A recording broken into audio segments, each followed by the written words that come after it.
Good afternoon everyone. আজকে আমি একটা রেসিপি শেয়ার করতে চলেছি। কতটা চটজলদি হচ্ছে পনিরের রেসিপি তৈরি করা যায়।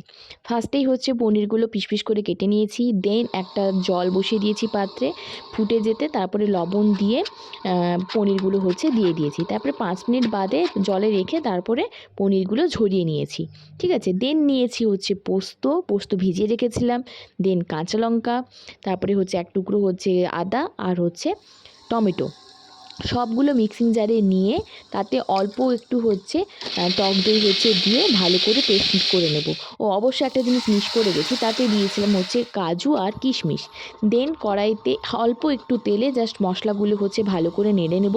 আপনি চাইলে হলুদ আর হচ্ছে কেউ গরম মশলা দিতে পারেন, আর একটু জিরে গুঁড়োও দিতে পারেন। ঠিক আছে, দিয়ে ভালো করে মশলাগুলো কষা হয়ে গেলে গরম জল দিয়ে একটুখানি ফুটিয়ে নেব। ফোটা হয়ে গেলে তারপরে হচ্ছে পনিরগুলো দিয়ে দেব। পনিরগুলো দিয়ে আরও 5টা মিনিট জাস্ট হচ্ছে ঢেকে ফুটতে দেব। দেন আমাদের রেডি কিন্তু হচ্ছে চটজলদি পনিরের তরকারি।